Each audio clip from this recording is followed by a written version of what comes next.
Hi there, this is Rydyan from the Joy Formidable and you're listening to Recess with Spinelli. Helo, Symai, Rydyan Syma o'r Joy Formidable a dych chi'n gwrando ar Recess hefo Spinelli. You are listening to Recess with Spinelli, WSPN, Saratoga, New York, and HOXTON FM, London, England. And today we are here with Rydyan of the North Wales band, The Joy Formidable. Their new album, Hitch, is out and available now. Thank you so much for joining me today. No problem. Now, last time I saw you guys was over at the CMJ Music Marathon this past autumn.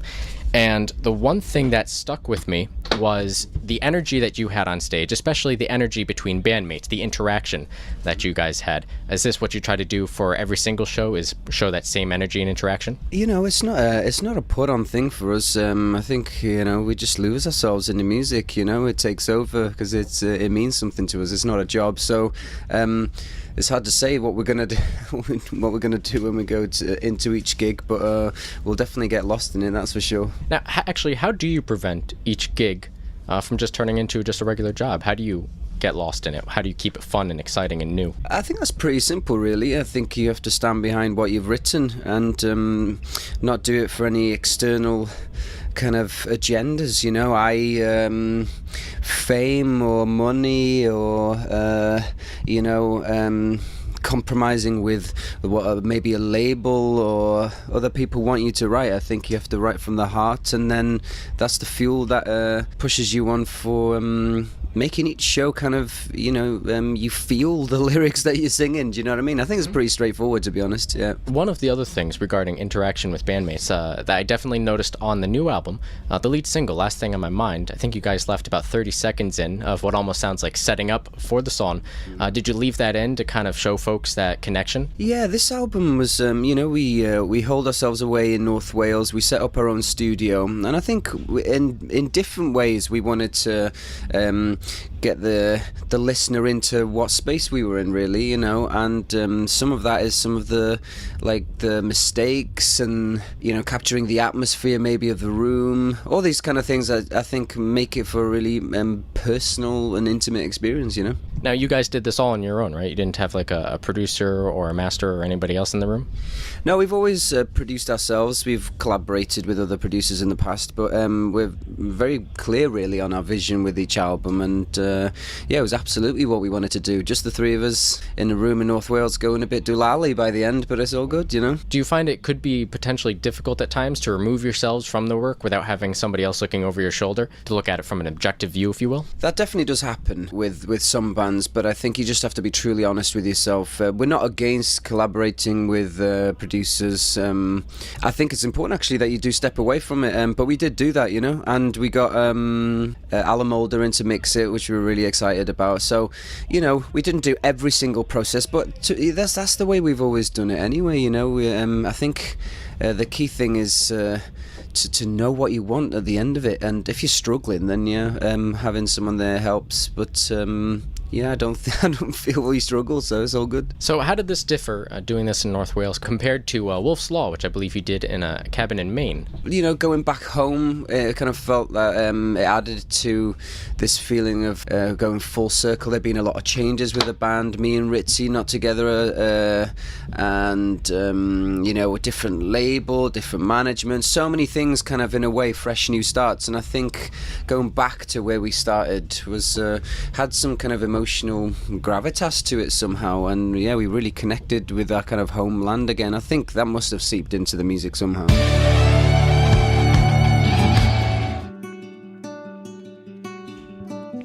Now, you guys were back home writing this for quite a while. I think I've seen a figure tossed out there about 12 months. Is that right? Yeah, you know, amongst other things, we started our own Welsh label as well. So we've been releasing Welsh singles every couple of months with some other emerging Welsh artists that we admire. So we have been really busy, but we wrote so many songs. I think we wrote about 80 songs. So it was quite a fruitful period, you know. And it just takes a minute to sift through it and make sense out of it. And the album album is still a really important thing to us, you know. It's not just a collection of songs that you just whack together. It's gotta work as a journey, you know. Actually, you said Welsh singles. That would be in the Welsh language? Yeah, that's right. It's my first language and Ritzy's second. And we've been wanting to do, you know, we've done Welsh songs in the past, but we wanted to do something a bit more substantial. And I think in the future we'll do a Welsh album as well. But yeah, so we've released about 4 Welsh singles up until now, and we'll continue it going because, you know, part of it as well was giving a platform to other Welsh artists where we're from North Wales. I think some great stuff out there, and if we can help in any way, you know, put that on the map a little bit more, and we're all absolutely for it because it is a slightly tricky place to, you know, to get things going, you know, when you're in music. The interesting thing actually has been so many people have really enjoyed those tracks that don't understand what the hell we're going on about, you know, which is nice. Do you think music requires you to understand what the lyrics are, or is that definitely where the melodies come into play to portray what someone might not understand lyrically? Yeah, obviously lyrics play a big part, but of course music is its own language, and I suppose it depends on what kind of songs you're writing, really. Some songs obviously are completely without lyrics anyway, but yeah, we've always had quite a melodic sensibility, and I think they do speak without the lyrics to some degree, yeah. Just a quick basic on the Welsh language. Is this something that you grow up with at home, or is this taught in school? Is it more of like a cultural heritage, or is this something everybody speaks in North Wales? Not everybody speaks it, but it's the original language of Wales, you know, and yeah, I grew up speaking it with my family. That's what we spoke at home. And yeah, lots of people do, absolutely, in Wales. Where we're from in North Wales, it's a strange one. There's a real mixture, you know. So growing up in Wyddgrug Mold, there was probably an equal amount of English speakers as there are Welsh speakers, and I think that made for a really interesting identity in a way, you know. One of the tracks that stood out to me on this album, Hitch, was the song The Brook, which definitely seemed to have more of a traditional sound to it. Did that come about from being back in North Wales, perhaps? Yeah, there's a few more acoustic tracks on this record. I mean, we kind of hit upon that a little bit with the Welsh singles anyway. I don't know, it wasn't really overthought, to be honest. You know, we're quite broad, I feel, in terms of our writing. We don't feel like we're stuck in any genre or sound or anything like that, you know. We're always growing as artists, so that's the exciting thing for us, you know. And we've always enjoyed artists where you don't quite know what's going to be on the next record. Yeah, I do kind of view this record in a way in kind of classic sense, more performance based, you know. In the past we've dabbled a lot with the post-production, but this one we wanted to really capture what we do live, you know, and didn't kind of mess around with it too much, to be honest.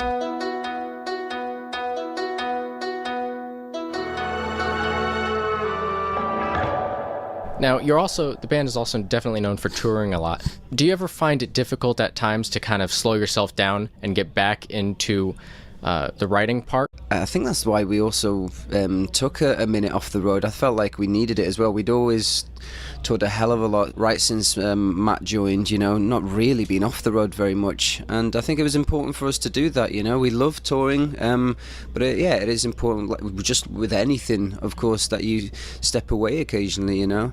And it was the same with the recording. After recording for that time, we were absolutely gagging to go back on the road. We feel very blessed to be doing what we're doing. I think, you know, the important thing is that you're able to sustain yourself, and I think that is becoming a bit difficult for guitar bands these days, unfortunately, and maybe people aren't maybe aware of that, you know. Just keeping yourself going, because listen, we didn't get into music for the money. It's more about being able to sustain yourself and keep it going, you know. The music is the driving force. If you're having to be on the road in order to sustain yourself all the time, then it becomes difficult when you have loved ones at home and partners and so forth, you know, as much as you do love it. So it's just getting all these things in balance, really, you know. Actually, on your Facebook page, I noticed that you guys were encouraging folks to listen to it on Spotify, but still encouraging folks, obviously, to buy the album directly from you guys.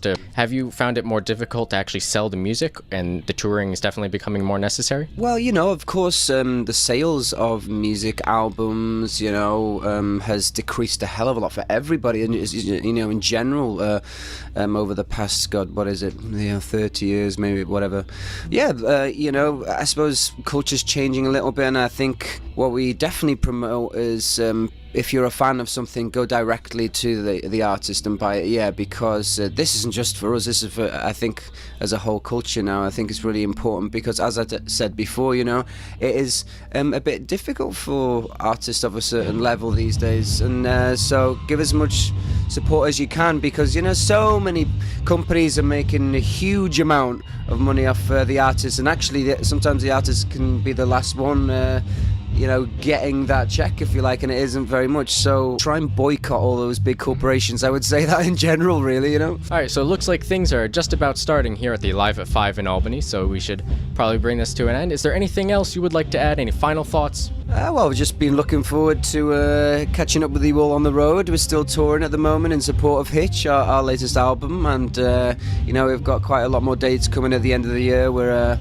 going on tour with a band called Congos, which we're really excited about as well. So yeah, thanks for your support, and we'll see you on the road very, very soon. Thanks for joining us. Okay, thank you. You have been listening to Recess with Spinelli here on WSPN Saratoga, New York, and HOXTON FM, London, England. And we've been speaking with Joy Formidable from North Wales. The new album, Hitch, is out and available now.